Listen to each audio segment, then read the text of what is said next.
Right. So it's episode 483. Copy you. All right. Welcome back to the Mail Right Can you do your countdown and then go 1, 2, 3, 83? All right. 3, 2, 1. Welcome back, ladies and gentlemen, to the Mail Right podcast. Today's episode is number 483. And we've got a topic coming in fast for you, which is 6 things you should stop doing as a realtor in 2025. And one of the things you should stop doing is not commenting or sharing our podcast, because we are one of the top 100 real estate podcasts that exists. And I'm absolutely certain that your friends, your coworkers, and anybody that's even vaguely related to real estate will get some kind of value out of listening to John and I, because we are, after all, masters of the universe, know-it-alls about everything related to real estate marketing, and the people that you should bank your entire career on. All right, and with that little piece of sarcasm, which you can thank John for setting the tone before we turned on the microphones. Hey, listen, John, I've got to give you some pushback. You're so dominant that I've got to give you some pushback, haven't I? I've been told things like this before. All right, John, go ahead and introduce everybody. And among many other things, John is not a man you can push around. So explain who you are and what you do and why you are the man that you are. Oh God, that we could spend. I'd have no idea myself there, Rob. That's very telling, isn't it? But thanks for the intro, Rob. Basically, I'm the joint founder of mail-right.com. We're a great CRM, and we've just introduced, Rob. We can build your website in front of you using AI technology. So wow. if you want your website built in front of you with one of my success team, we can do it, and also show you everything else that the Mail Right platform has to offer. Back over to you, Rob. Fascinating. That's actually something I may want to ask a question about sometime soon. All right. He's woken up. He's woken up, folks. He was barely. Today is one of those days I had to start at 7 a.m., which will explain both the dominance and the grumpiness all at the same time. Oh, that's really early for you. He's a night owl, this guy. He's up all night. Yeah, it was a couple of hours of sleep is what that means for me. Yeah. All right, so here's the first thing on the list, which is we've talked about this before. I'm going to talk about it again, and I'm going to lead into the subject really, really hot, because I've got like a very small candle today. And one of the things that drives me crazy is when I'm opening up real estate, because I'm on about, which John probably is too, but I'm on about 30 or 40 realtor email lists. So this hits home when you add this subject to our list, because I am legitimately a person that receives probably more. That's probably one of them. Yeah. Hold on 1 second. I'm so sorry. We may have to edit this. John, can you hit the pause button? Yeah, sure. I'm so sorry. Hey, this is Robert. Hello. Megan. Hey, Megan. Hey, just I'm wondering if you're coming on. I have a schedule for 2, or if there was. What do you mean you have a scheduled for 2? Let me look at my calendar. I've got a meeting with Hamilton Selway at 3. Wait, that's next week. Let me look at today. Megan, I apologize. You didn't make it into my primary calendar. We had a call scheduled for 2 o'clock today? Okay, I want to make sure I'm talking to the right person. Who is this, actually? This is Robert Newman. Yeah, I think I have the wrong number. I apologize.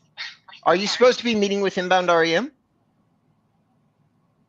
I'm not looking for Robert. I think I have the wrong number. Okay, copy you. Thanks, Megan. All right, bye. Bye.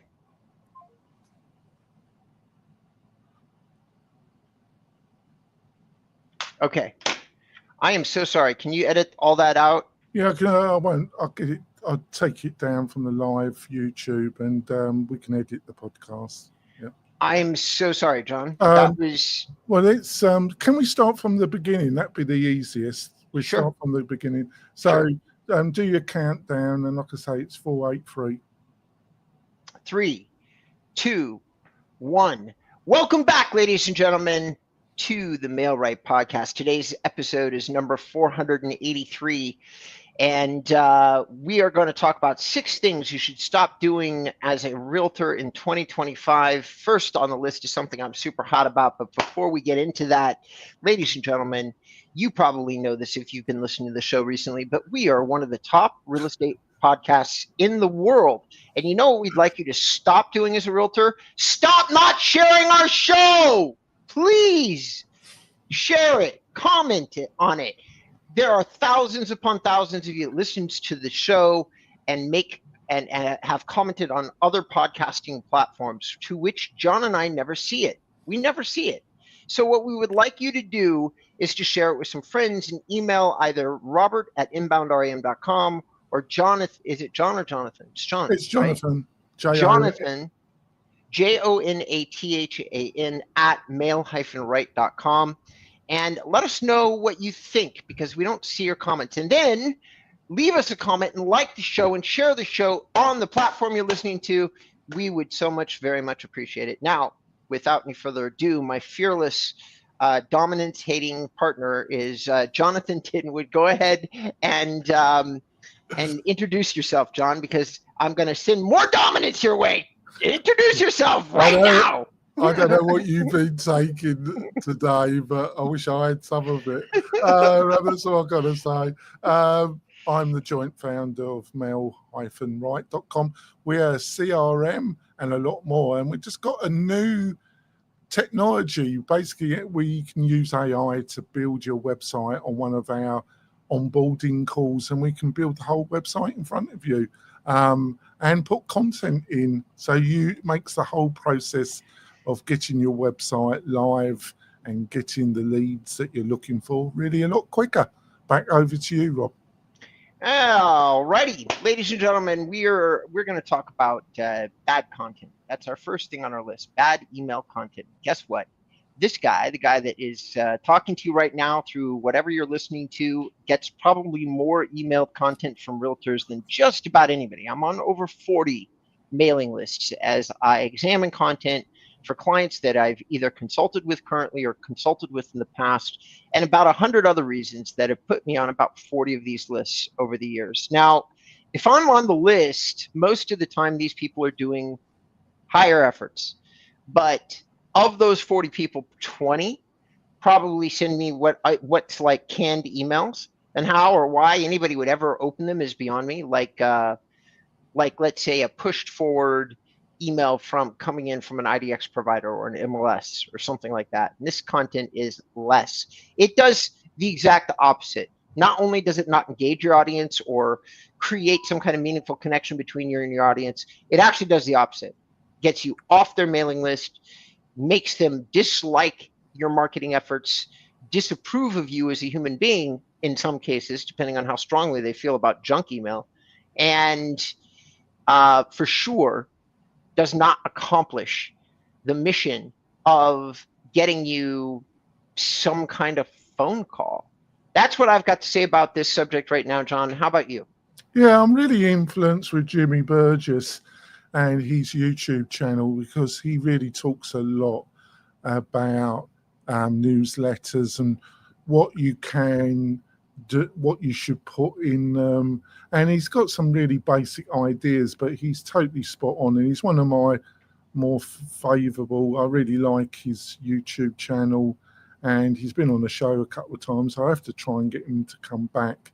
But he gives a lot of advice on how to avoid what you've outlined, Rob. And some of the stuff he talks about is like, you're a real estate agent, so do a real deal of the week, something you've seen on the MLS that you really think is a good deal, and talk about it, why you feel it's a good deal, right? Market report, but not, one that you are adding some value to, not some canned report. What's really going on in the market that month, all right, or last month, and what you think, how it's going to affect this month, whatever. And lastly, local news, show that you know what's going on, that you are in the community and promoting other people's events, and that is a great way to build great goodwill, basically. So that's what Jimmy talks about on his YouTube channel, Robert.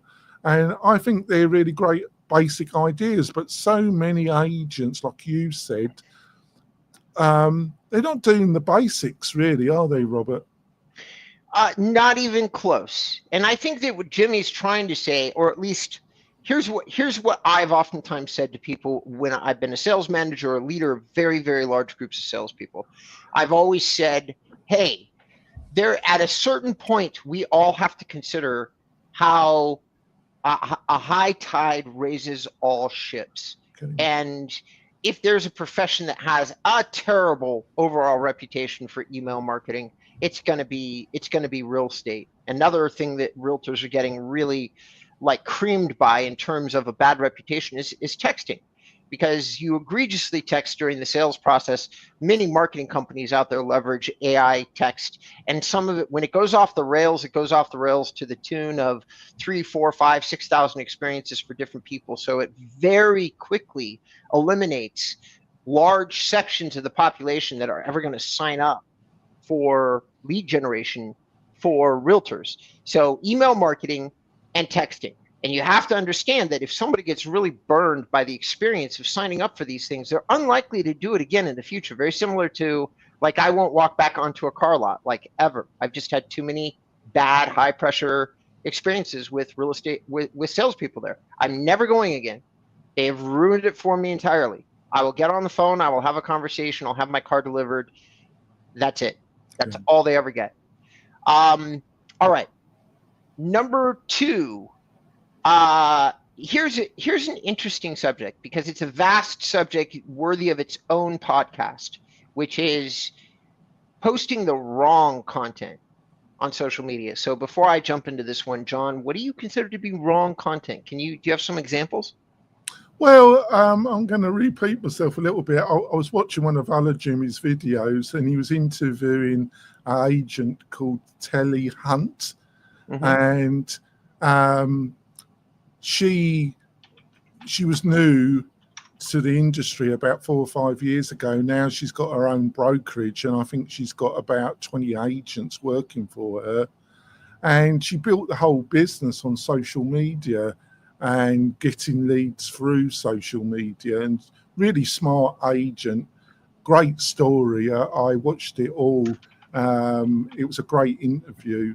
And, there's too many agents are just putting on canned social media content. Either they're getting a service. We offer it at Mailrite, but we work with the agent, and if they've got the budget, we can do more individual, but we also encourage them to put their own content, and we have a mixture. That's the best way to get results. But you're seeing so many agents just really put really bad content on social media, and they don't believe in social media, and they don't believe they can get any leads from it. But if you watch this interview that Jimmy did have, and I'll make sure it's in the show notes. If you go to the Mailrite website, I'll make sure the links are there, folks. You'll just be blown away that it's the wrong attitude. You can get some fantastic leads, Robert. So for those of you who are listening to the show, and for you, John, we should get Taylor onto the show if we can. I thought you were going to say that. Okay. Listen, I've heard her name before. I've seen her campaign. And the reason her campaign has come up for me is because she's one of the very few realtors that leaned into her own archetype. And what I mean by that is we all look and sound a certain way. John looks the way he looks. I look the way that I look. And so fixing a marketing message as you move into the new age of media, where so much of it is going to be, you really have very little choice other than to get onto camera. So you might as well lean into whatever archetype you are. If you look young, go with like tech savvy and work, speak fast, stuff like that. That's what I've done. But Tally is a mother, and she looks very mother-like. She's got a very wholesome look. Now, nobody can change the way that they look. Who knows whether she's wholesome or not? I have no idea. I can only look at her.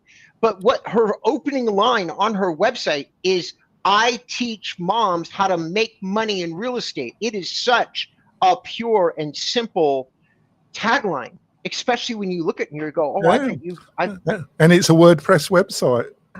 Yeah, so that's something to do. So what you don't want to do is don't go against archetype. If you're 80 years old and you're trying to be on social media, don't pretend like you're the master of all things tech.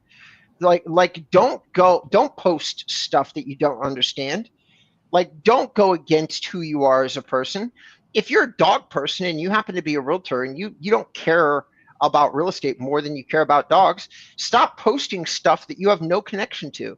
You won't want to comment on it. Somebody eventually is going to lean into something that you don't know on a social post. And the very minute that you start to be unauthentic, you can't unwind it. These digital platforms control the message and response once you've put it out there. So you really don't want to ever lean into something that's unauthentically you. And if you can be authentic and also be true to whatever archetype you are, like, are you a lumberjack? Do you live out in the mountains? Do you raise horses? These are all archetypes. So if you raise horses, look like a horse person, and then talk like a horse person, and then post like a horse person. And if you don't understand what that is, look at other people in the space, because you will discover, just like with, Tally, that most likely they look and act a certain way. Certainly, this young lady, Telly, is it Telly? No, it's Tally, T-A-L-E-Y. Now, here's a fascinating thing, John. Despite the fact she is a millionaire, she's obviously done quite well. She's only got 110 followers on Facebook. Go figure. Yeah. All right. Moving on to, hold on, let me check the time here. You know what? We're going to go to break, ladies and gentlemen. And when we come back, we're going to have more deeply fascinating information you just will not want to miss. We're also going to do you the courtesy of sharing our sponsors of the show with you and hammering away at our own personal message, which we know you care ever so deeply about, which is sharing our show and promoting us for free, because that's what we all love to do in life. All right. Stay tuned. We'll be right back. 3, 2, 1. Welcome back, ladies and gentlemen. It's episode number 483 of the MailRight podcast. As promised, the sponsors of the show today are MailRight.com. MailRight is moving in the direction that only a small, nimble company like MailRight can. They have an all-in-one CRM, and what's more, they now have a one-of-a-kind AI website building experience where they can build a website right in front of your eyes. If you have not seen that, heard of that, check them out. Go to mail-right.com and hit the contact button.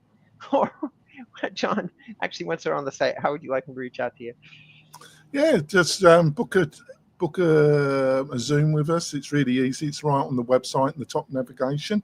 And either me or my partner, we do a live demo and we show you some of the great functionality of the system. Back over to you, Rob. Alrighty, and the second sponsor of the show today is inboundrem.com. You can check out everything you need to know about real estate marketing, website reviews, provider reviews, how-to reviews, how to do social marketing.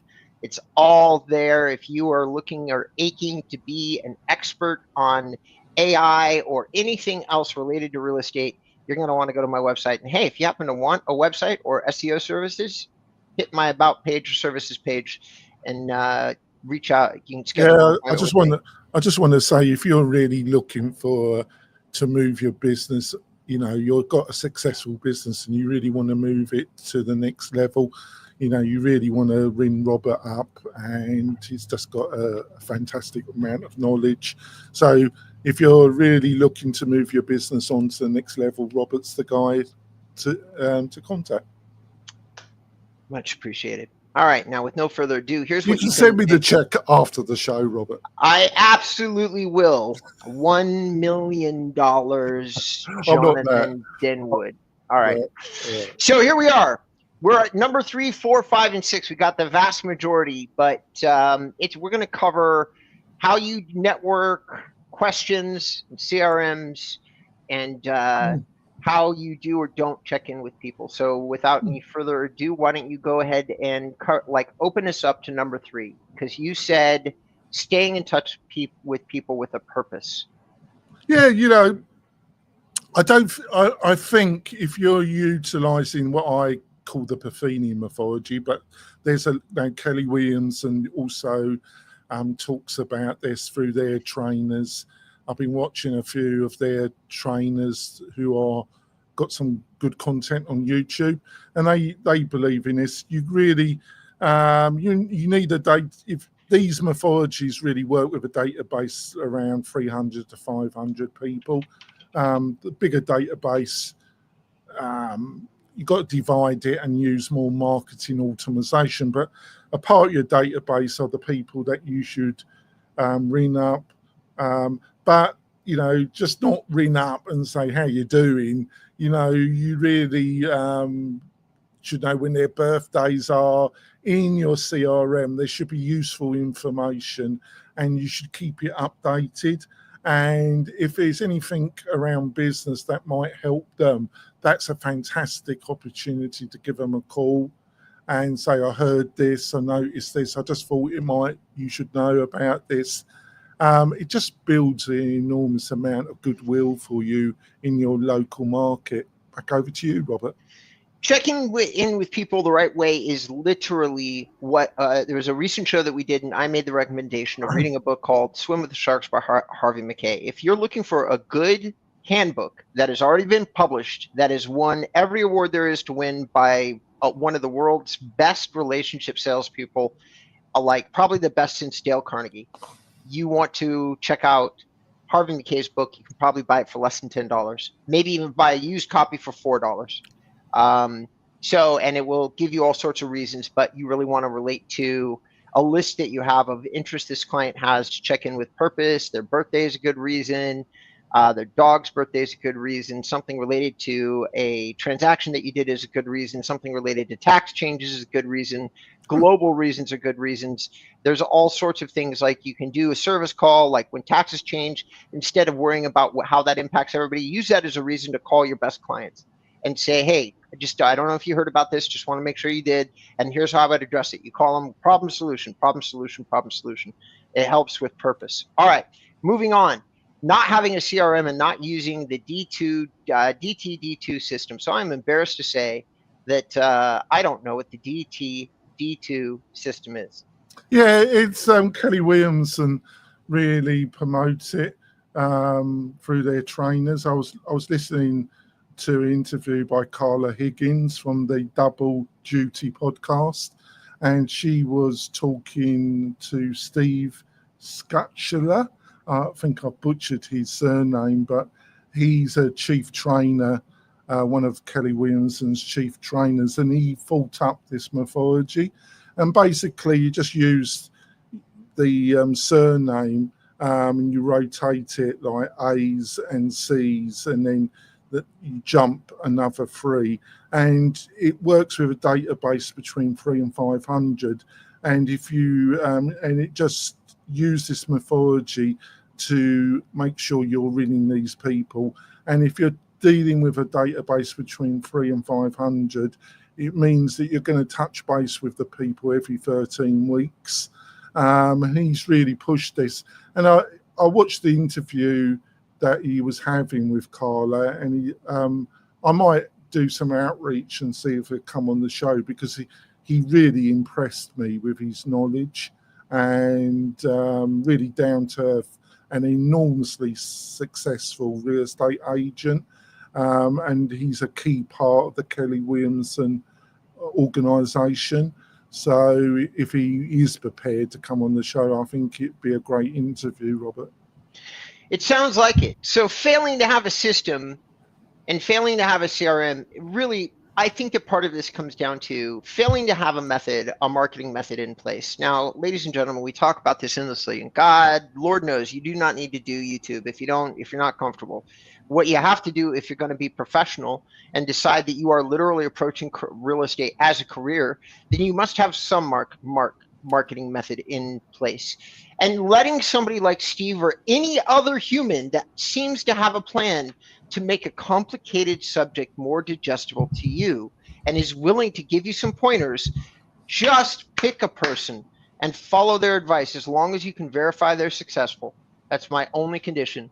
Just make sure that they know how to sell some houses. And if they do, like Steve or Ricky Caruth or any of the other people that are out there, whatever kind of help that you need, make sure they're giving it. Like, do you need to see somebody doing something? Do you need scripts? Do you need whatever?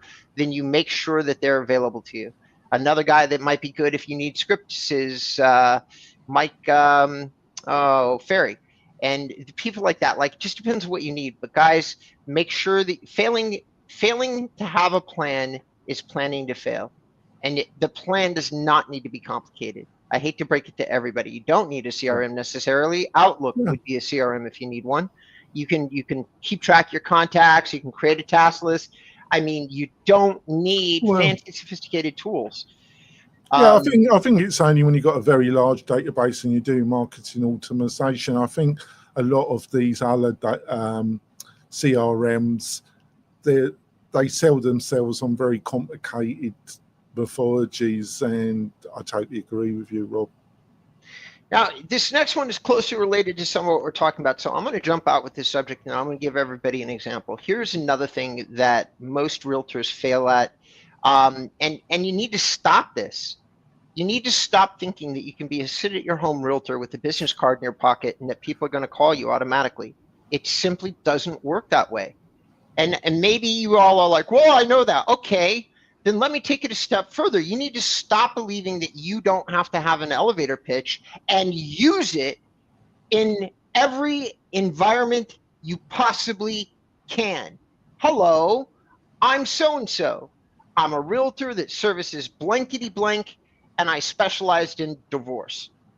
Literally 5 seconds, like every single time you do. And so this subject is like, you need to stop not building a local network. And here's 3 ideas for you to build a local network. Number 1, John and I have said this so many times, it's stupid.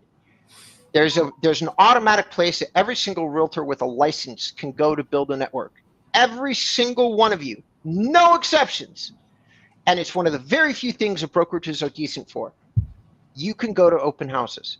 You can offer to assist existing realtors, do their mule work, as Jonathan likes to call it. But show up, shake some hands, ask if it's okay if you hand out business cards, and if it's not okay, that's fine. Still shake some hands, because if you happen to make more of an impression than the realtor who's hosting the open house, you'll still do quite well. You can also show up to other realtors' open houses ostensibly to build a network with that realtor. But you can also, as you cruise in to shake their hand, you can start to understand how somebody who maybe has a lot of experience does their open houses. There's never, ever an excuse not to learn, especially if you're new into career.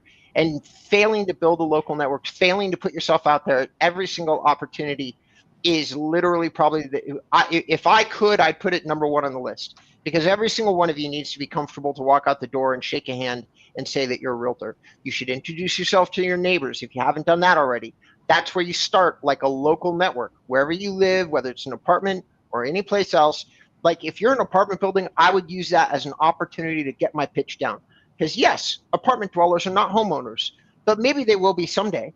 And so you can knock on their door and practice your pitch and say, hey, I just want to let you know I just got licensed, or I got licensed a few years back for real estate. And I understand that you, just like me, lives in this apartment building. And I just want to hand off my card to you. And if you know anybody who's looking for a house, I'd like to suggest to give me a call. I promise you I'll do a great job. And even though I'm just learning, I'll work harder than the next guy. And then you hand off your card, or however you're going to do your pitch. But it gives you an opportunity to start building a network and understanding what you're going to run across as you attempt to do that. John, I know that we had a little bit of a dialogue about this before. Yeah, I think you've got some great points. I call it, you're not going to be successful in this industry by being the invisible agent. It doesn't work. On the other hand, like I say, I was listening to Steve with his interview, and he was saying that he he couldn't be this friend to everybody. It's not in his personality type. But the way he overcome it was he wanted to become their trusted expert. He wanted people to see that he was an honest, trustworthy expert on real estate in his region. And I think it was Denver was the area that he built up he was a very successful agent. And I think that is so important, but you're not going to get anywhere by being the invisible agent. Absolutely not. Last but not least, this number 6. Yeah, writing down clients' questions and then answering them, but answering them online. So you can use that through social media, on your website. It's just a great way. Any questions that have been asked, there's going to be loads of people with the same question. And we've covered this before in other episodes, and you've talked about it extensively. And, using Google to find questions to answer, it's just a great methodology to also use on social media, isn't it, Robert? It is. So not looking at questions as marketing opportunities is what you need to stop doing. That's basically what we're saying. You really need to hear us. It is one of the most, if you get lucky enough to talk to anybody, like even somebody who's very low on like the interest level for real estate, and they ask you a few questions, that's marketing gold. If they happen to be recorded when you're doing it, if you're doing any kind of Zoom consultation with them, 10 times the gold, because then you can post like a snippet of them asking the question and then answer it online. And it seems like you're having an interactive dialogue with the whole world, especially if you have a good answer. And if you don't have a good answer, that's what you practice, drill, and rehearse. The PDR. We used to have a system that just like the D2. It was called PDR, practice, drill, and rehearse. Practice, drill, and rehearse. Because if you don't like your answer, if it doesn't roll off your tongue, you just practice, drill, like an answer until you do like it. And so somebody asking you questions legitimately in the field, as we used to call it, is one of those real opportunities to sharpen the saw, sharpen your skill set. Love that you included this one in here, John. All right, we've hit the end of our time together, and I know you all have been loving my repeated drumming of this subject, but hey, guess what? We are one of the top 100 real estate podcasts in the United States, and we would love to be number 1. And I am taking John with me along on that ride. I want to be number 1 now that I know that we're being ranked. So please do us a favor, share, like, or comment on whatever platform that you're on. And if you're so inclined, if anything I've said or John has said, we're going to give you the information that you need to reach out to us. So everybody grab your pens and piece of paper. And John's going to go first. He's going to give you his contact details, and then I'm going to go. John, how would you like people to reach out to you? Yeah, but before that, folks, just leave us a review. If you're using the iTunes or Spotify app, just leave us a review. It really does help the show. And in the end, we will probably get into the top 10, and then Robert will promise not to talk about it anymore. So really, you need to go on the app and do it straight away, folks. But if you want to contact me, the best way is to go to the website and book a quick chat with either me or my partner, or you can email me at Jonathan, JONTHAN, @mail-right.com. Back over to you, Rob. All right, beautiful. Well, ladies and gentlemen, my name is Robert Newman, and I am one of the country's best real estate SEO guys. And as it turns out, a lot of the things we used for SEO are working really, really, really good for AI. So if you'd like to know what the secret to AIO and SEO is, you book a call with me right away. You can either email me at robert@inboundrem.com or go to my website, hit the About page, and you can schedule into my calendar. Thank you so much, everybody, for listening to the show. John, whenever you're ready, take us offline.